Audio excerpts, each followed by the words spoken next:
Dear gracious God in heaven, we thank you again as we come before you on this Sabbath day.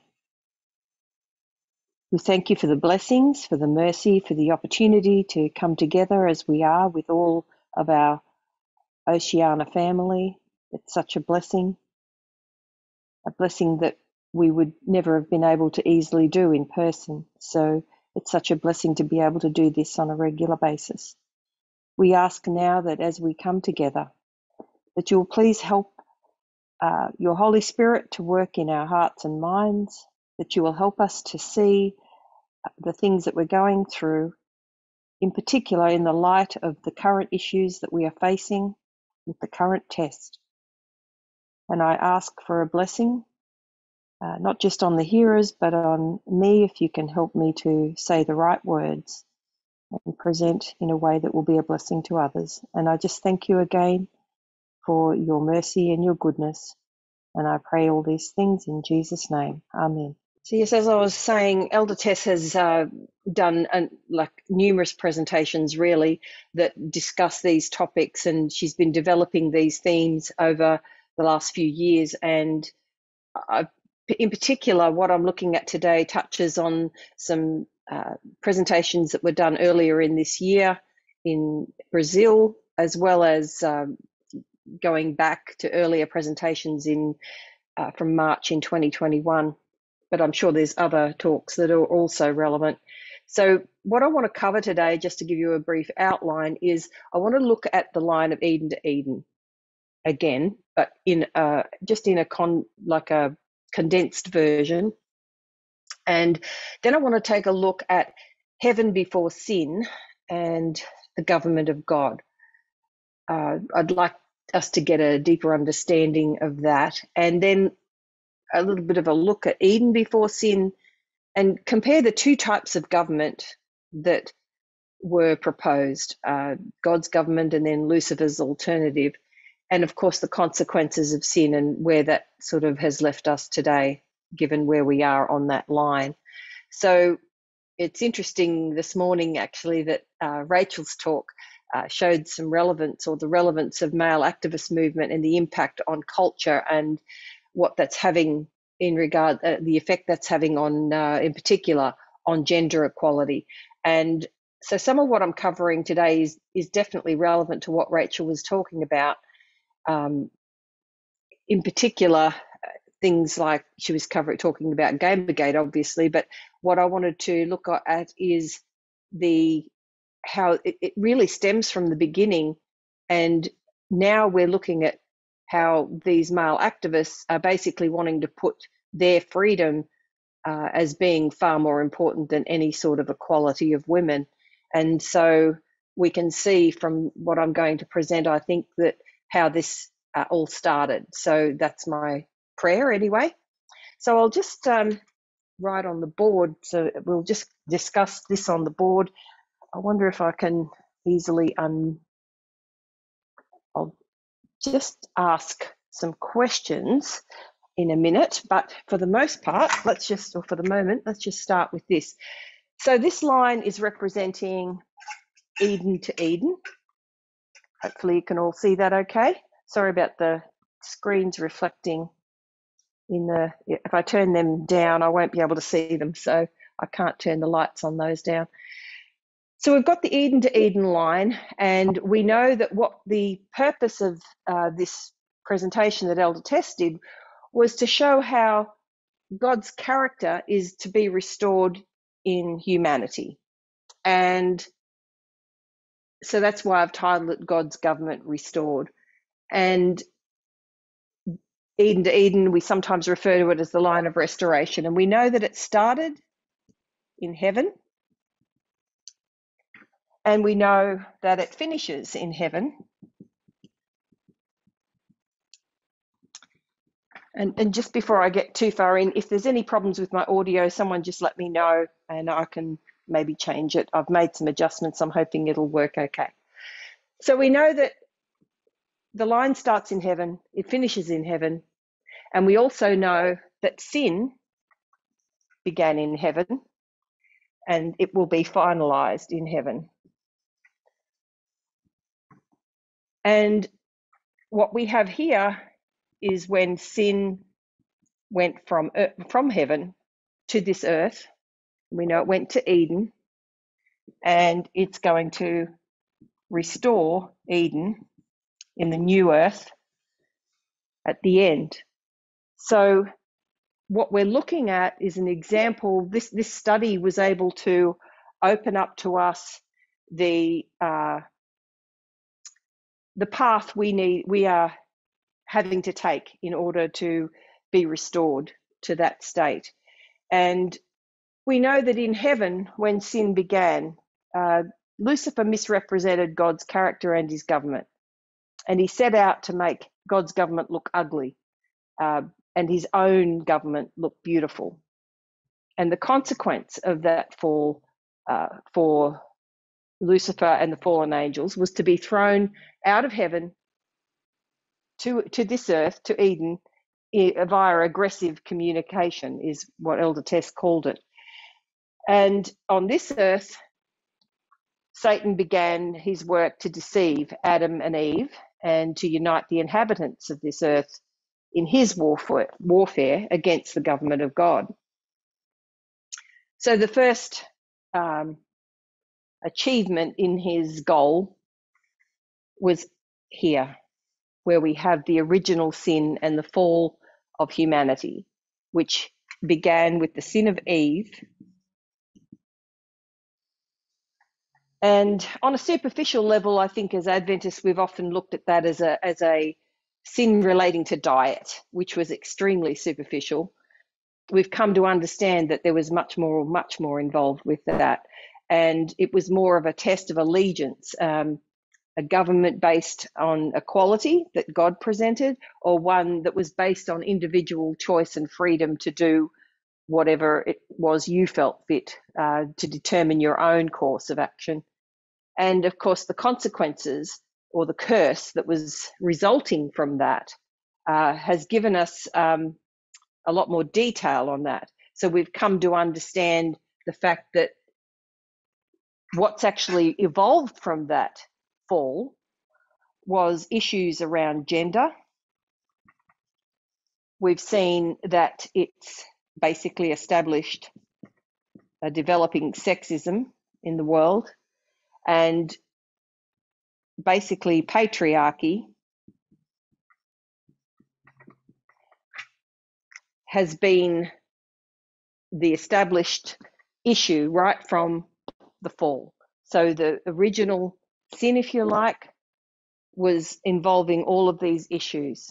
So basically what we've got then is we travelled through a smaller, well, we don't know how much time exactly, but we came to the second sin, the second big issue, if you want, for want of a better description. And we know that that was Cain, and we know that that involved worship. Oops, put a little I in there, that'll make it better. So down here, basically, even in this situation, even though we don't make a comparison directly with this, we tend to more go to the third. But here we still see an issue between equality and freedom, because there was a sense where Cain felt he should have the freedom to worship as he chose, as opposed to coming under the government of God and doing what he was supposed to do or what he was told. So he actually put his own preferences ahead of those that were already given by God as the course of action for worship, or the appropriate worship. So then we come up to the third. And the third issue was, again, if you like, it was almost like a fresh start for the earth. We had a start for the earth here. We had another start here because God had to bring the flood to basically eradicate the larger overtaking of the world with sin, and we know that Elder Tess has referred to this in regard to it wasn't just sexual immorality, it was really involving these issues. So it had become so bad that he had to sort of try to start again, because God was limited in what he could do. He was limited in that he had to obey his own laws and he had to follow his own principles, because otherwise he wouldn't be God. So he wasn't to force anybody. He needed to work with what he had, and so therefore he's been working to bring humanity back from the fall here. And we know that the third issue involved Ham. And with this issue, we saw from Kathy McGraw's presentation, she explained it really well, how because the Bible's been written from a patriarchal perspective, it was written that Ham sinned against his father. But we know now that when you study that deeper and you start to see, he actually sinned against his mother. But because his father owned his mother, it was seen as a sin against his father. So his mother was not really, I don't think we've even got her name. This is basically, they were not considered as relevant to the development of humanity. And so that sin was quite heinous, really, when you think about it. And as a result, Canaan, the offspring from that sin, ended up becoming the line where slavery and racism would begin. So racism, slavery, and of course ownership. Now, we already had ownership in that women were owned by men, but what this did was it kind of extended that ownership. It went from just owning women to now owning some people, other people who were basically seen as a lower class, who were there to serve them. So you had the ruling class, which was primarily the males, who had the power to have both as many wives as they chose, concubines, women in their service for their use, and also slaves who became a part of that whole system. So these were the first three sins that led to that God was eventually aiming to reverse the course of these problems with humanity. And I'll just throw in the fact that what you had really was culture. I'll put that in because obviously that's been a very key issue, and it does come up again throughout this discussion in some of the quotes. You'll see, even though the word doesn't come up as such, we can clearly see that it was the culture in heaven that Lucifer rebelled against, and he started to form his own culture, his own ideas of government, and he started to impact the culture that because of the fall, that started to have its consequences. And we know that the curse was a prophetic curse. It was a prophetic consequence, if you will, to what would happen as a result of these sins. Now, there's a bunch of history here that Elder Tess goes into and explains in more detail, and I certainly encourage you to look at those again if you need to. But we know that when we come to modern Israel and we look at, there was the 1260 years of darkness, and we know that that brought us at the end of that up to the time of the end, which was in 98, which I'm going to end up having some interesting diagrams there in a minute, but anyway, I don't know how well that'll work. So we've got in 1798, the restoration process began in earnest. I mean, God was working with humanity all through, but he had to wait until technology and various things were developed through time in order to be able to really start to have an impact on changing the culture on this earth. And we know that in 1863,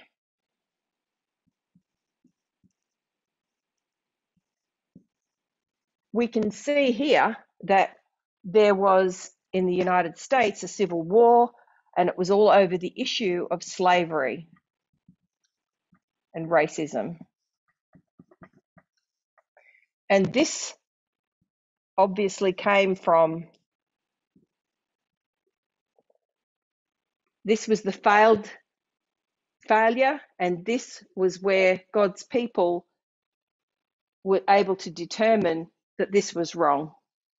And we saw Ellen White condemning slavery, even though we know that Abraham had slaves. We know biblically slavery could be upheld, and in fact during the Civil War the South would use the Bible as an excuse, as a justification, and reasonably so, you could say, if you were taking a literal perspective, they could actually justify having slaves.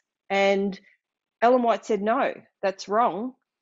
And she didn't really have any recourse to do that other than the fact that she had developed a closer contact with God, I guess, and God was able to reveal these things to her so that she was able to see that this was actually wrong and against God's true character.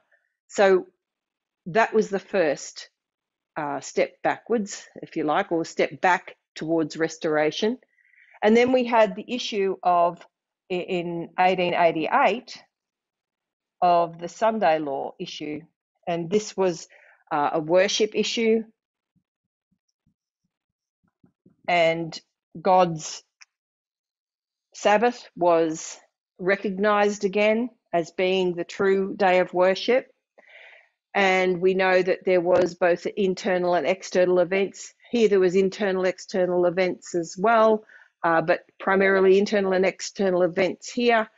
And we, as God's people, we passed that test of recognizing God's day of worship.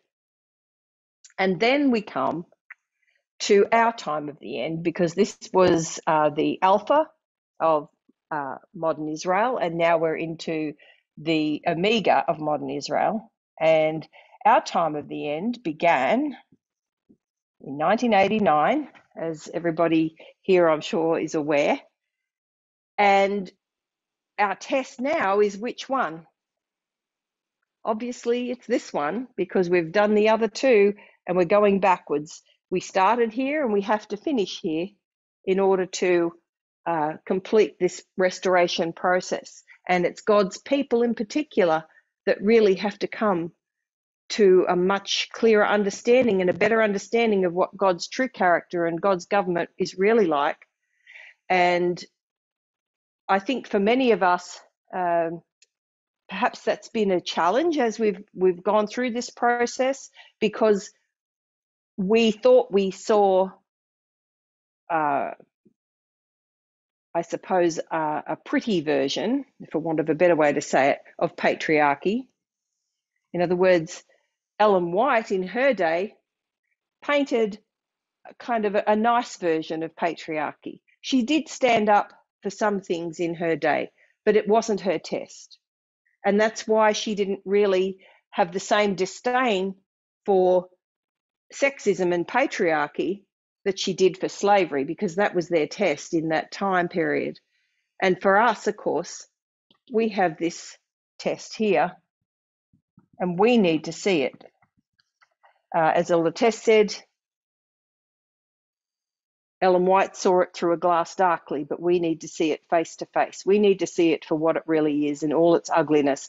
We can't paint pretty pictures. And even though there's cases for how it can be oh, but it's good, it's nice. If it's done properly. But the fact is, it's not. There is no nice when the consequence of something is actually opposing God's government and God's whole foundation for the existence of a peaceful and united universe and for eternity. So we have to really come to understand what that is about. So our test for our dispensation are these issues. And we need to see them just like Ellen White saw the ugliness of this problem. We need to come and see the ugliness of this problem, which for many of us is so ingrained because it's the one that we've been infiltrated with, if you like, for over 6,000 years. It's so bound up almost in our DNA, almost because or our genetics, because it's been there from the beginning. It was the original sin. So it was the whole reason that humanity fell and the consequences of that to the rest of humanity, all living things. And in fact, that's part of what made that issue a problem in the beginning. It wasn't just a simple problem. It was a problem about freedom and equality.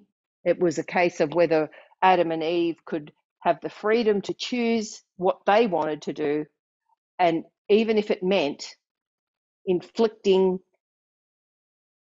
a terrible outcome on the rest of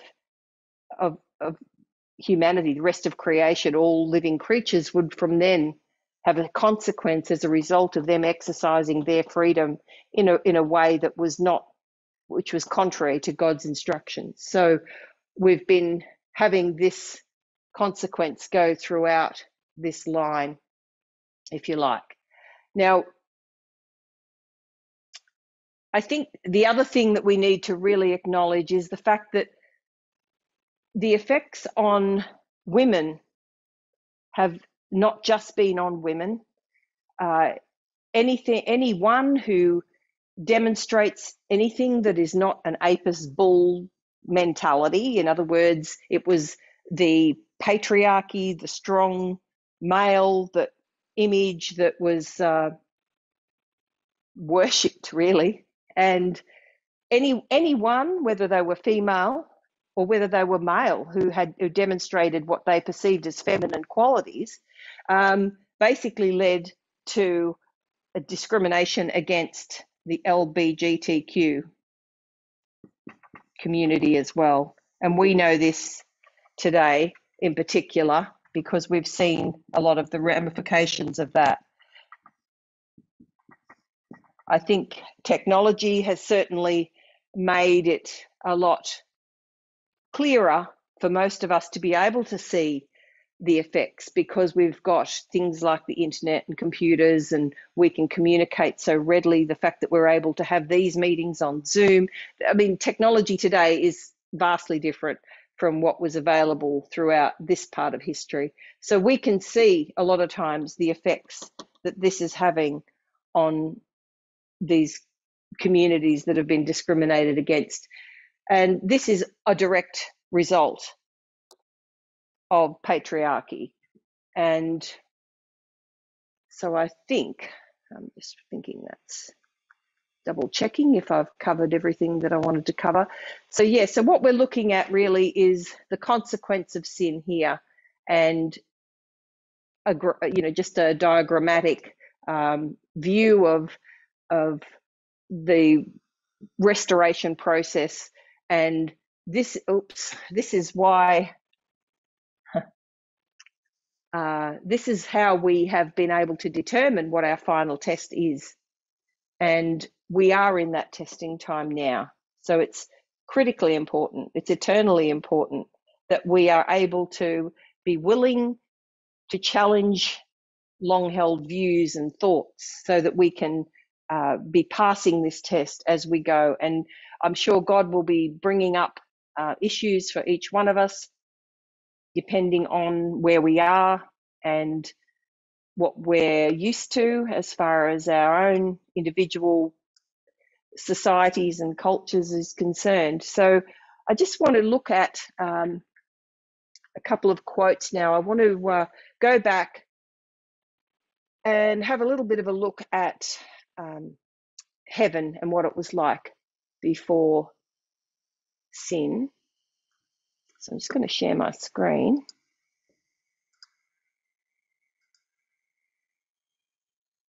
Hopefully everyone will be able to see that. Is that showing up? Can everyone, which one's showing? Can you see that screen okay? I think, I'm not sure if you can. Yes. No, you can? Oh, good. Excellent. Actually, could I have somebody just read just the yellow parts of this quote for me, please? The highlighted areas. Sure, can read that, Lynn. Thank Before you. the entrance of evil, there was peace and joy throughout the universe. All was in perfect harmony with the Creator's will. Love for God was supreme, love for one another impartial. And the yellow one down below as well, Lynn. Yes, please.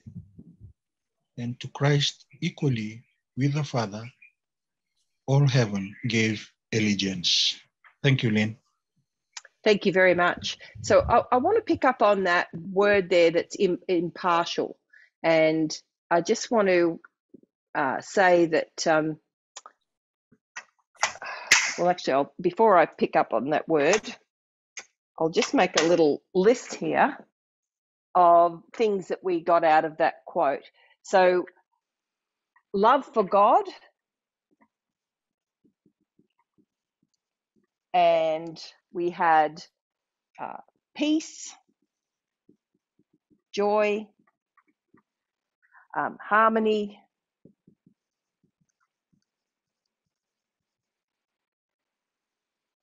and we know that there was love for each other.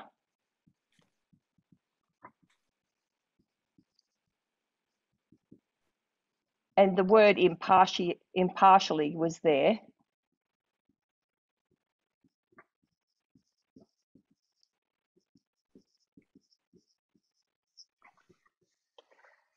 And we saw equality.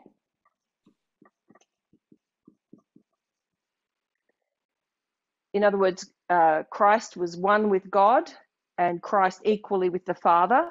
It talked about that in that quote. And they were serving God and one another.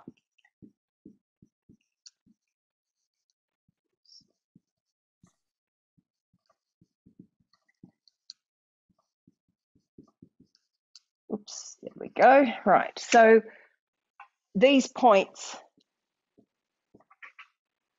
was a description, if you like, of what that was. And I looked up the word impartial, and impartial, it was interesting because these are things that I think I would have read once without really clicking what that meant. And the dictionary definition said not partial or biased. And the other thing that was interesting was treating or affecting all equally.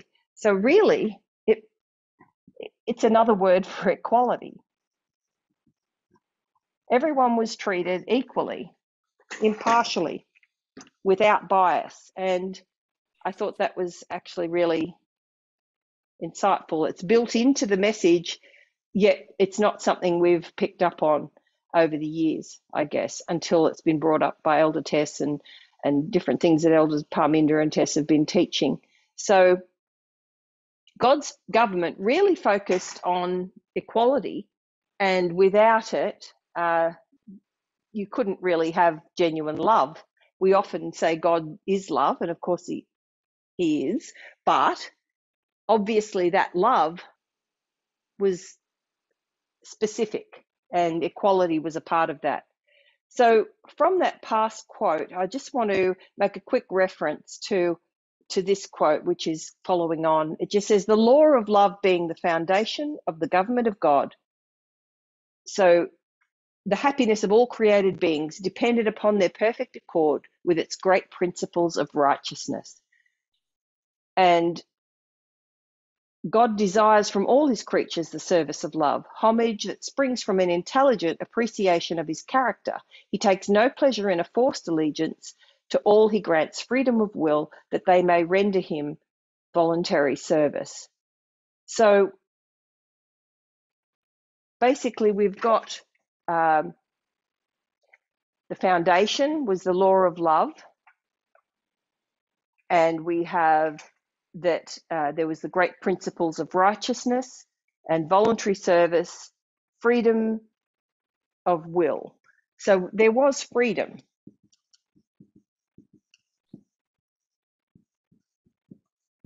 But of course it was under this auspice, or the auspices of God's love, or the foundation, which was the law of love, which was described in terms of equality and impartiality. So looking at equality and freedom, again, looking at a dictionary definition, we can see that the Oxford Dictionary says state of being equal, especially in status, rights and opportunities, and the Cambridge Dictionary, the right of different groups of people to have similar position and receive the same treatment equally between sexes, racial equality. So that's equality, where basically everyone receives the same treatment. Freedom, on the other hand, emphasizes the power or right to act, speak or think as one wants. And the Cambridge Dictionary says the condition or right of being able or allowed to say, think, etc., whatever you want to without being controlled or limited. You can really see that in the light of this message. And one of the things I want to notice is what's the focus of these two things. And I think the focus that stands out to me is equality. The focus is on others.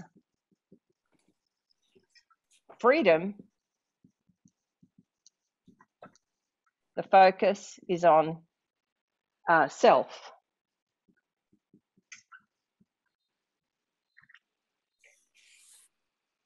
And so I'm hoping that we can start to see what an important part this plays in God's government. And we know that in 1 Corinthians, we've got a really good description of love. And it says in there in 1 Corinthians 13 chapter 13, verses 4 and 5. If anyone wants to open your Bibles, that's fine, but I'll just read that quickly. It says, charity suffereth long and is kind. Charity envieth not.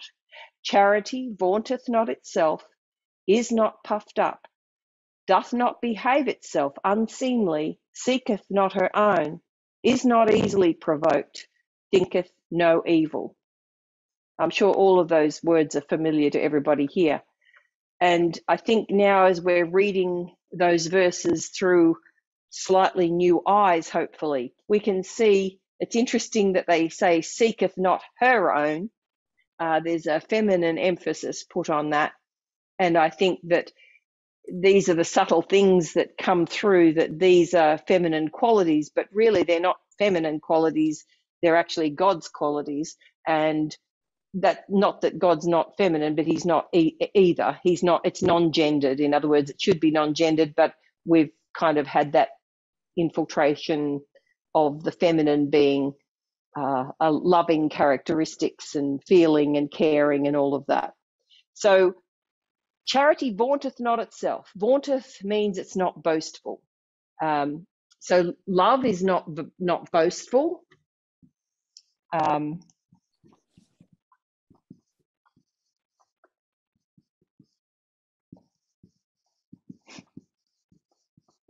And it's not puffed up or prideful. And it's not selfish or self-seeking. So we can see how this really ties into equality, because this has a focus on others, not on self. Whereas the focus on self tends to be this. So I just want to emphasize that a lot of what I'm discussing, especially given our Adventist mindset, really looks like morals. And I guess it is, but my purpose isn't to highlight the moralistic aspects of these things, even though they're relevant in another context. My purpose is to really try to bring it back to understanding the qualities that exist with these two principles, the principles of equality and the principles of freedom. This is kind of aimed at getting a better understanding of God's government and what it was like and what he is trying to restore in us. And obviously this prophetic message that we have and the prophetic truths that have been coming out, and just basically all the messages we've been given for this time in history, they have basically, they're meant to change us. So from a moral perspective, we hopefully will change as we are able to see these things in a different light, through different glasses, not through the glasses of patriarchy, which is the glasses we've traditionally looked through all these things with. So we know that Philippians talks about let nothing be done through strife or vainglory, but in lowliness of mind, let each esteem each other better than themselves. Look not every man on his own things, but every man also on the things of others. We see this principle of being more aware of others and being sensitive to others, being more mindful of others. And it reminds me of the fact that what we're doing is serving God and one another. And this is the principle of equality. So I think I've covered all of that. And I think also we're all familiar with the golden rule, which is Matthew 7:12, where it quotes basically, therefore all things whatsoever ye would that men should do to you, do ye even so to them, for this is the law and the prophets. So we modernize that to do unto others as you would have them do unto you.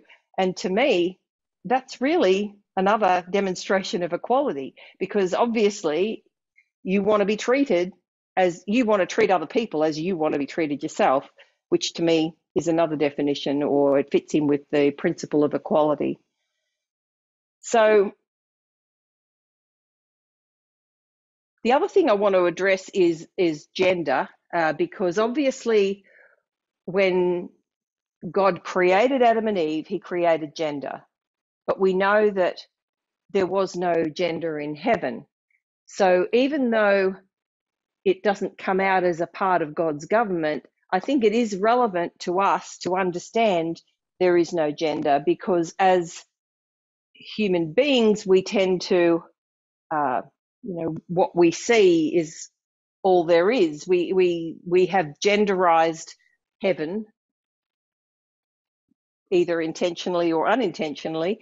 And we know that in Galatians it says there is neither Jew nor Greek, there is neither bond nor free, and there is neither male nor female.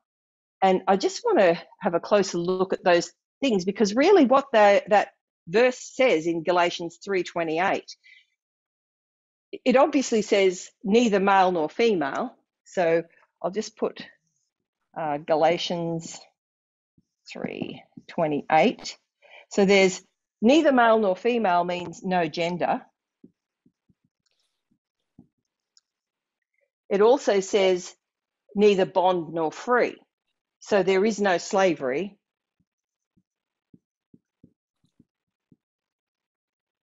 Can someone tell me what they might think neither Jew nor Greek might mean? If you could just give me a thought about what you see, if you think the same as me.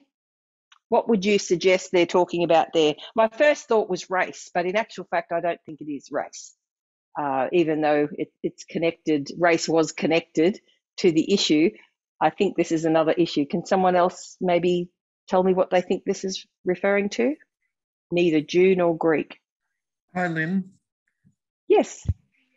As soon as you were reading it, I was thinking that it was an issue of worship. Yes. Sort of slavery. Yes, exactly. That was my thought too. I thought because really the true worship was Jew.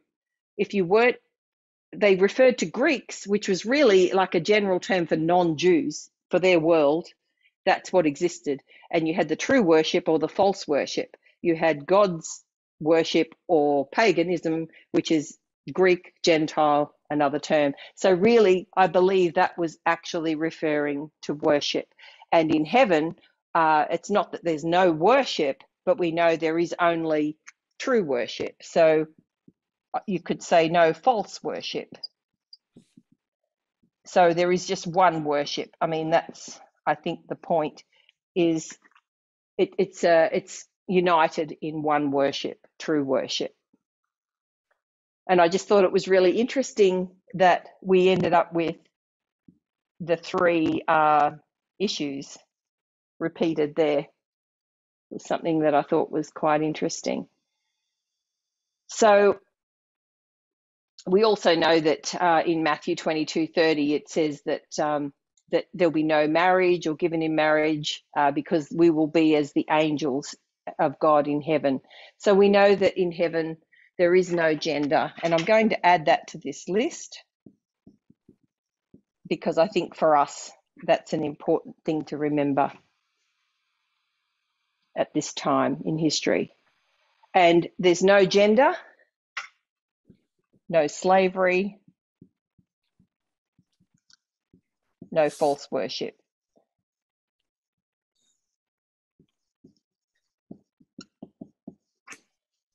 So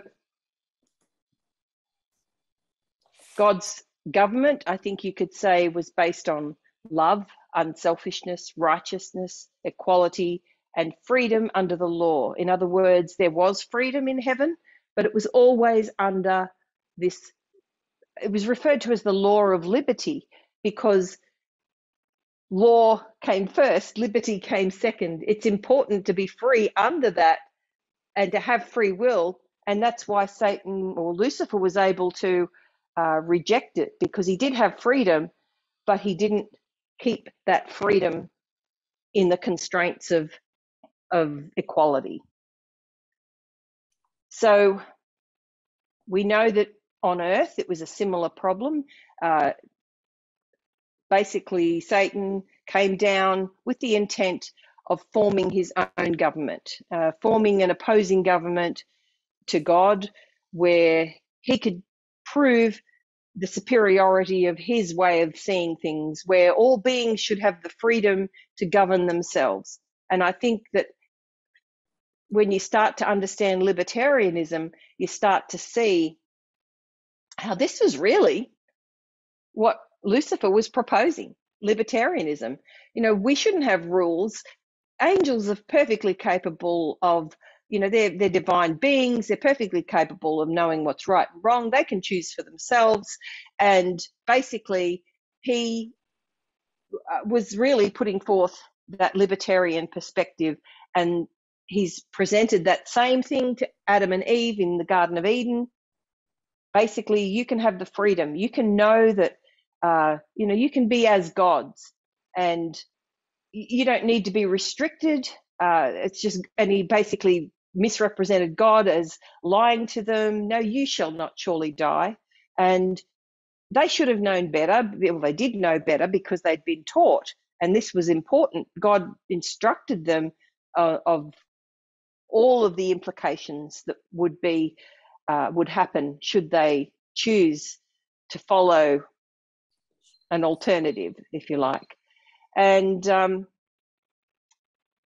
so in Eden before sin, we saw that man was made in the image and likeness of God, and they had dominion over creation. They were equally given that dominion, freedom under the law of love or impartiality or liberty as well. So there was freedom under that law of impartiality, and there was equality, one flesh. They were made as one flesh.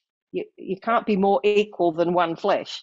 So there was gender, yes, but it was one flesh. That was the how it was initially created, how they were initially created.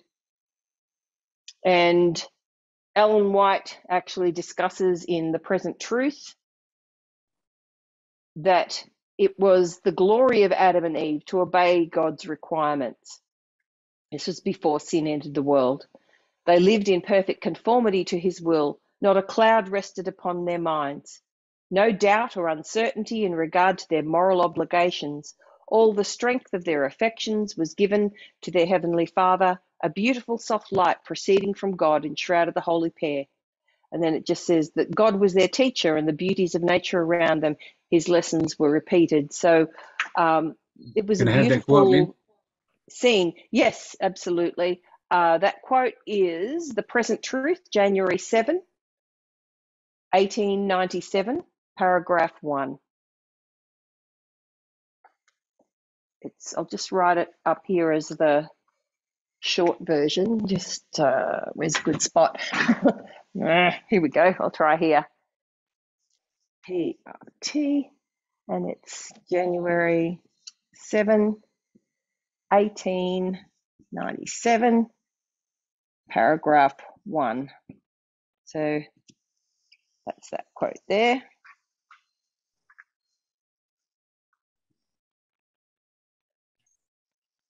So Adam and Eve were made in the likeness of God.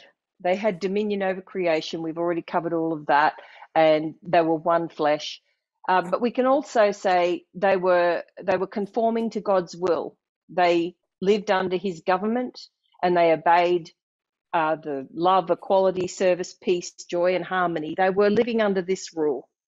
And when they did, they had no cares, carefree, full service to God, and they were students of God, and they were surrounded by the beauty of nature. And I think you could say there was innocence because they didn't know sin and they didn't know good from evil, if you like, at that point. Well, they did in the sense that they were taught it, as in the consequences, but they didn't know it because they didn't experience it. So the law of love was the foundation of God's government. And basically, the happiness of all the beings around them really depended upon their willingness and their to really commit their freedom to obeying the laws of God. But of course, God takes no pleasure in forced allegiance. So therefore, everyone still had the will to serve them voluntarily, which left open an opportunity for Satan to start to infiltrate with his false stream of information. Excuse me.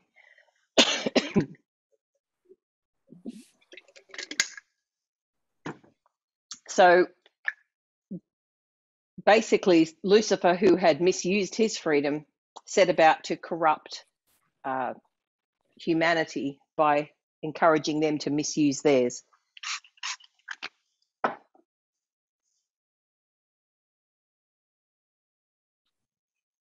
So he challenged God's government and he started to make accusations against God.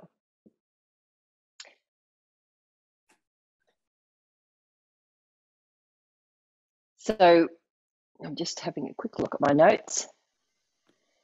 It's really, this established two streams of information right from the beginning. You can see that now that we're looking at these things with different glasses to what we've understood previously, and we can see that sin was the misuse of freedom. Pardon me.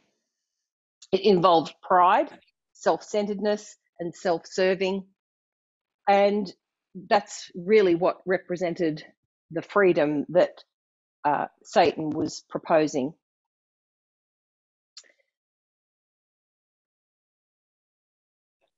He took the focus from others to self, basically. And this appeals sometimes, or if we're not careful, it's easy to fall into that trap, especially after 6,000 years of experiencing that on a regular basis. So he, see, what have we got now? So God gave Lucifer the opportunity to show the outcome of his claims. In other words, God had to allow the effects of this government to come to fruition so we could see the effects and the outcome.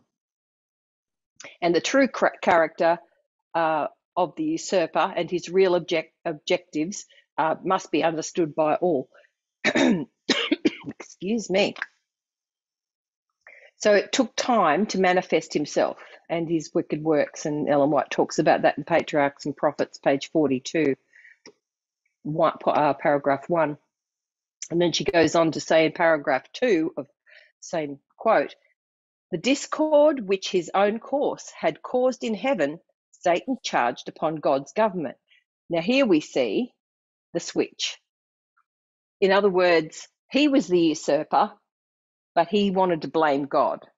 What does that sound like? What did we hear this morning that Rachel was talking about? We know that those who are, in fact, the perpetrators will start to paint themselves as the victim. They will blame in our frequent or in our recent studies, they blame the victim. In this instance, Satan or Lucifer was blaming God. And he said all evil he declared to be the result of divine administration. And so it needed time to sort of unmask the truth of those claims. And that's where we find ourselves today when you look at that other line. We're right at the end and we're actually seeing that play out.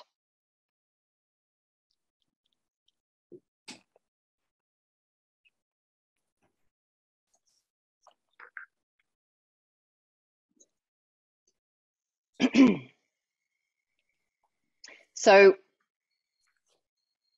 he reiterated his claim, and this is a quote from Great Controversy 499.2.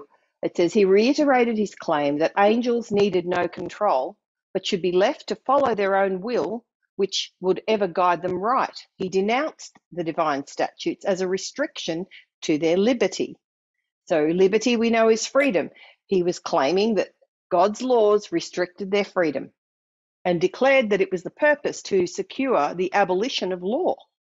What does that sound like? Small government, not big government. Didn't want more laws, didn't need to have so many laws because they could rule themselves. They could have the freedom to rule themselves. And the quote goes on to say that freed from this restraint, the hosts of heaven might enter upon a more exalted, more glorious state of existence. So this was the picture that Satan or Lucifer portrayed. And he goes on to say that, you know, if they had not been reproved, they would never have been rebelled. It would never have rebelled. So what he's saying is that these laws caused them to rebel. And basically, this is a really good quote in Great Controversy 499.3, where it says that thus stubborn and defiant in their disloyalty, seeking vainly to overthrow the government of God, yet blasphemously claiming to be themselves the innocent victims of oppressive power. So the arch rebel and all his sympathizers were at last banished from heaven. So they were forced out of heaven because they were painting themselves as the victims of an oppressive power. He had basically taken a third of the angels and managed to convince them that his government was a better alternative. So like him, it goes on in 500.1 in Great Controversy, like him they seek to break down the restraints of the law of God and promise men liberty through transgression of its precepts. So this is the lie that he told to Adam and Eve. This is the lie that's been following through history, that we should be able to disobey the laws of God. And it's through doing that that we gain freedom and a higher form of existence, is what Satan's lie is. And they seek sympathy of others in their course of sin. In other words, they want to be seen as the victims and not the perpetrators of that rebelliousness. So they wanted liberty or freedom to do what they wanted and abolish all the laws. They wanted a small government. They didn't want a big government.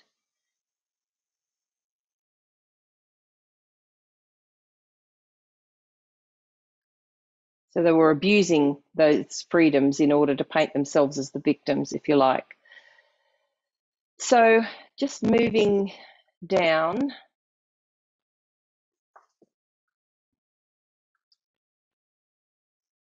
Let me just see. I might just open up these quotes here.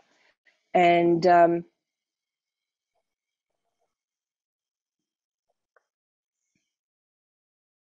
well, actually, before I open that up, Great Controversy 500.3 says, by the same misrepresentation of the character of God as he had practiced in heaven, causing him to be regarded as severe and tyrannical, Satan induced man to sin. And having succeeded thus far, he declared that God's unjust restrictions had led to man's fall, as they had led to his own rebellion. And this is really what we're seeing playing out in history, and in particular with the culture wars that are currently underway. And I think it's fair to say that what we've had, really, you could almost say that the whole Great Controversy is really has been culture wars right from the beginning. It was Satan, Lucifer, was really trying to bring about cultural changes in heaven, and it became two streams of information, but also two cultures. And on the earth, he's done the same sort of thing. So we've got a culture where patriarchy started to rule, and this is why it had to take a form such as patriarchy to do that, because it was like the strong over the weak almost, and that's how it was portrayed. So in order to bring this about, you had to have somebody dominating somebody else. So we know that God actually gave a good example of his love for humanity, which actually really proved Lucifer wrong, and that was by sending his son to die on our behalf. And we know that Elder Tess has spoken about the sin that killed Christ. It was the weight of sin, the extreme agony over what sin had really perpetrated throughout history that brought about his death, not just the physical, abuse that he suffered, but actually the weight of sin and the terribleness of sin. And it was God's love that actually chose to sacrifice himself on our behalf, because God so loved the world that he gave his only begotten son. And of course, it's all patriarchal language, but we know now we know a bit more what that means, and that love or equality must be the principle of action. And love is the underlying principle of God's government in heaven and on earth, and it must be the foundation of the Christian's character. And this is actually a quote also from Signs of the Times. This alone can make and keep him steadfast, the Christian. This alone can enable him to withstand trial and temptation. So it's as we understand what God's love is and what God's government is in heaven and earth, and it must be that must make up the foundation. So this has to be our foundation. Oops. And yes, you want that quote? No? Sorry, is someone going to say something? Okay. Just put it down. Yeah, I'll put it down anyway. Signs of the Times, that was. No, And just asking for the quote. you were? Okay, yeah, I thought maybe you might be. 1905 and paragraph 11. That's pretty, hold on, where am I? There we go. Let me just make that a little bit more clear, hopefully.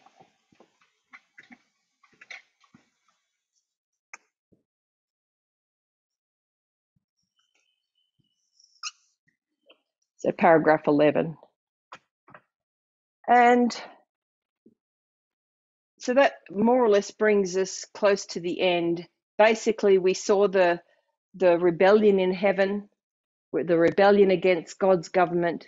And in order for God to be able to restore the government, he has to bring us through that process of Eden to Eden.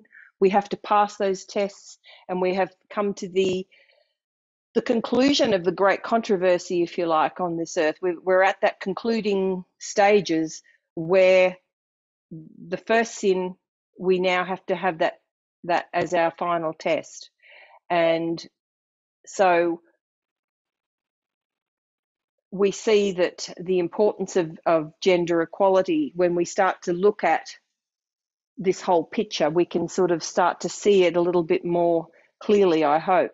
So I just want to ask if anyone's got any comments or questions. Actually, one thing I will say just before we close, a thought that I had through all of this, because sometimes freedom sounds so beautiful, as Elder Tess has said.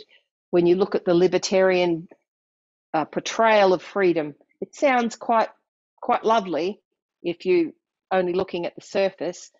And it just reminded me of the quote in Matthew 24, where it says, you know, if it were possible, they shall deceive the very elect. And who'd have thought that the test at this end time would be something like this? And we know from our lines, from how the message is developed, we know that this test is a critical test. We can see why this test is the final test. And we are being tested right now because this is where we are now, just here. So we need to really be able to be more aware. So if anyone has any comments or questions, that would be good. And then we'll close in prayer.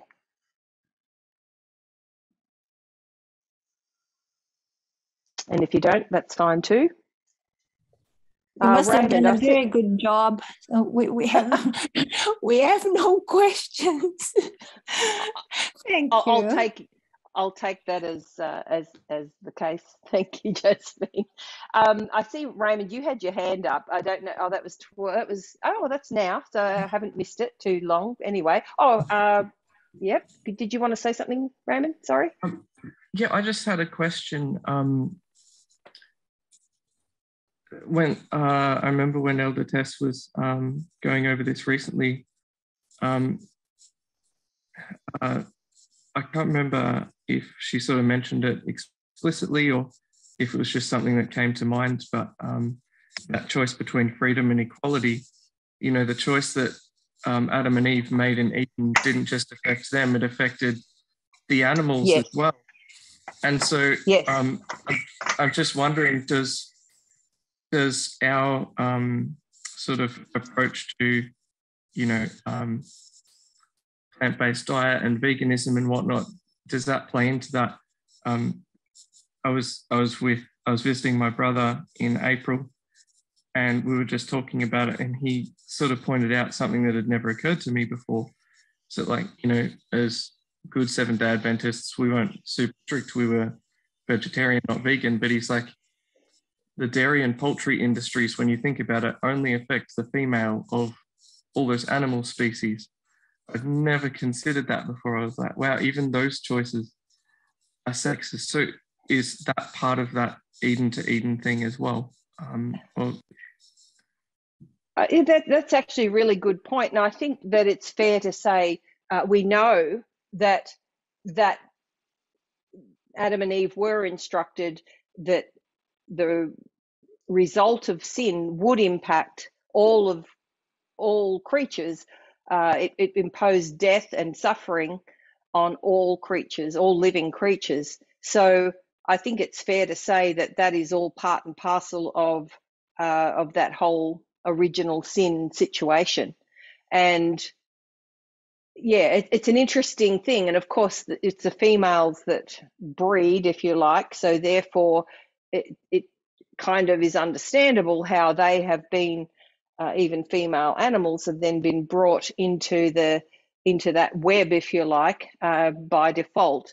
And yeah, I think it's a tone. I mean, it's an attitude of misrepresenting how the intention of God was originally for the sake of having dominion over all of creation. So they were given dominion, but they weren't given dominion in the context of ownership or overbearing headship, let's say, for want of a better description. And as we look at how animals are treated, I think often we see the worst of humanity. And I suppose we do know, though, that the health message has also been for our benefit from the point of view, not just maybe counteracting that concept of cruelty and inequality that exists for animals. I mean, it also was for our health, because we knew that at the end times that how things have developed was going to impact animals and the food chain, even to some extent probably plants, but at least we had a better chance by having a vegan diet. So that was the way the health message was given. But now that we can see a deeper underlying principle, I think it's reasonable to say, yeah, okay, so you can see how that sin has actually played out and impacted all creatures on the earth in a way that was never God's intention. So I think that's reasonable. Does that kind of answer your question? Yeah, no, it does. Thank you so much. That's okay. Thanks for asking. So I don't know if there's any other comments or questions. Can I just say something? Yes, please. In heaven, before sin, the foundation of God's running his government is the power of choice. So did he create two cultures of equality over freedom and freedom over equality? And then allow us to make a choice, or the creatures to make their own choice of which culture to run on? And because Satan choose freedom over equality, there was a separation between the angel, and there was a war happened, and they got kicked out. Mm-hmm. And again, Satan came to Eden and did the same thing, and allowed the couples to make a choice for themselves, and they choose freedoms over equality, and we have 6,000 years of consequences of that choice. So was God the one that created two cultures in heaven? Okay. I guess I can only share my thoughts on that. And the thoughts that come to my mind are probably twofold. One is, I'll say, first of all, that I don't believe there was existing that culture in heaven that was the wrong culture. The potential was there, because if you actually look at good, you can't really have good without evil, if you know what I mean. It's not that evil existed, but the potential for evil existed. But because there was no sin in heaven, that wasn't exercised. But in order for freedom to exist, there had to be the potential to make a different choice. So there's also, I believe, and I don't remember where that quote is, but in the Bible somewhere there's a quote in the Old Testament which talks about God says he takes responsibility for the existence of evil, because at one level, to create good, the potential for evil has to exist. And I think that was the point, not that that's the full quote, but that's the implication of the quote. So God takes responsibility, even though I don't believe the cultures existed and then Satan chose that culture. I think there was no iniquity until sin was found in him. So it wasn't like it was there and everybody could say, oh, yeah, no, I think I like this one, not that one. It was a case of he started to exercise his will or his freedom in a wrong way, which, as we know, starts to develop and strengthen. So what we exercise, and we've seen this in some of the talks we've had recently about neural pathways and things like that, we've seen that as we practice something, even our thoughts, they become stronger, and that path becomes stronger and becomes more ingrained. And I think that what happened, from what I can kind of think, and as I say, it's really only what I'm thinking, is that the potential was there, but not the culture. So the culture wasn't created by God. The good culture was created, but in order to have the good culture, the correct culture, the potential for the opposite was always there. Otherwise, there would have been no choice for anyone on an individual basis. But I don't think they had it in front of their eyes, if you like, or in front of, I don't think it was presented to them as an alternative. Oh, you can do this, or you can go and do this. I think it was more the case of it was only as iniquity was found in Lucifer that seed of sin started to grow. He planted that, and that grew into the culture that he created, because as he pursued that course, it grew and developed. Does that make any sense, Molly? Yeah, it does. Okay. What I'm thinking is that Lucifer was at the throne and he could see the law of God. And he knows what sin is all about and the penalty and consequences of that choice. Yeah, I think, in